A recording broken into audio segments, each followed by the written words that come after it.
Hello दोस्तों, स्वागत है आपका मेरे यूट्यूब चैनल देवभूमि नॉलेज पॉइंट में।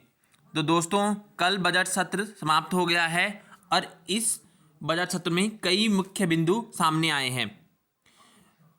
उनको तो किसी और वीडियो में डिस्कस करेंगे दोस्तों, पर कल जब जीरो हावर पे माननीय प्रेमचंद अग्रवाल जी से क्वेश्चन पूछ गए थे, तो उनमें से एक क्वेश्चन यह भी था कि कर्मचारियों की पुरानी पेंशन पर केंद्र का निर्देश लागू होगा। प्रेमचंद अग्रवाल, मैं आपको बता दूं दोस्तों, 1 अप्रैल 2004 के बाद से जो हमारी ओल्ड पेंशन स्कीम थी वो समाप्त कर दी गई थी, और जो न्यू पेंशन स्कीम है जिसमें मतलब कुछ फंड जो एम्प्लॉयर होता है और जो एम्प्लॉय होता है वो तो दोनों अपना कुछ परसेंट देते हैं, और जब रिटायर्ड होता है कर्मचारी तो उसको वो मिलते हैं, जिसमें से कुछ 3-4 हज़ार पर महीना आते हैं। और ओल्ड पेंशन स्कीम में जो लास्ट बेसिक पे थी वो आती थी हाथों में। तो इसी से रिलेटेड, ओल्ड पेंशन स्कीम से रिलेटेड, कल जीरो हावर में माननीय प्रेमचंद अग्रवाल जी से एक क्वेश्चन पूछा गया था। मैं आपको यह भी बता दूं दोस्तों कि अभी तक केवल 3 राज्य हैं जिन्होंने ओल्ड पेंशन स्कीम को फिर से बहाल किया है, जिसमें से एक छत्तीसगढ़, राजस्थान और हिमाचल है। ये तीनों ही कांग्रेस शासित प्रदेश हैं। तो अब जान लेते हैं कि प्रेमचंद अग्रवाल जी ने क्या कहा। कार्मिकों के लिए पुरानी पेंशन व्यवस्था को लेकर सरकार ने अपना रुख साफ कर दिया है। गुरुवार को शून्यकाल में सरकार की ओर से जवाब देते हुए संसदीय कार्य मंत्री प्रेमचंद अग्रवाल ने कहा कि पेंशन केंद्रीय विषय है। अगर जो केंद्रीय विषय है दोस्तों, तो छत्तीसगढ़, राजस्थान और हिमाचल जैसे प्रदेशों ने अपने यहाँ ओल्ड पेंशन स्कीम कैसे लागू कर दी, ये क्वेश्चन उठाने वाला है। इस मामले में केंद्र का निर्देश लागू होगा। हालांकि नई पेंशन योजना केंद्र की प्राथमिकता है और इसका पालन किया जा रहा है। शून्यकाल में ये मुद्दा कांग्रेस विधायक मनोज तिवारी ने उठाया। उन्होंने कहा, 1 अक्टूबर 2005 में केंद्र सरकार ने पुरानी लाभकारी पेंशन योजना बंद करते हुए नई योजना लागू की थी। नई अंशदायी योजना के नतीजे काफ़ी बुरे हैं। देश का कोई कर्मचारी इसके पक्ष में नहीं है।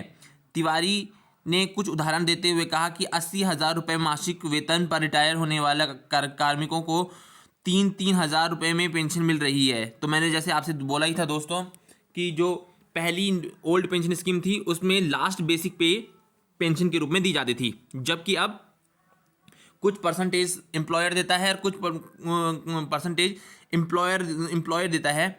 दोनों का परसेंटेज मिला के जो मतलब बचता है खाते में, वो लास्ट में पेंशन के रूप में दी जाती है।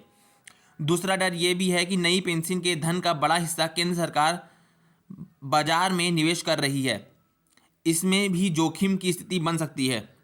तिवारी ने कहा कि कई राज्यों ने दोबारा से पुरानी पेंशन योजना लागू करने का निर्णय लिया है। छत्तीसगढ़, राजस्थान, हिमाचल समेत कई अन्य राज्य कर्मचारियों को पुरानी पेंशन का लाभ देने का निर्णय कर चुके हैं। ऐसे में उत्तराखंड सरकार को भी राज्य कर्मचारियों के हितों को ध्यान में रखते हुए सरकार को पुरानी पेंशन योजना ही लागू की जानी चाहिए। कांग्रेस विधायक दल के उपनेता भुवन कापड़ी और सुमित हृदयेश ने भी कहा कि 60 साल तक सेवा करने के बाद कर्मचारी खुद को चौराहे पर खड़ा पा रहे हैं। जिस वक्त आर्थिक सहायता की सबसे ज़्यादा ज़रूरत होती है, तब वह खुद को असहाय पाता है।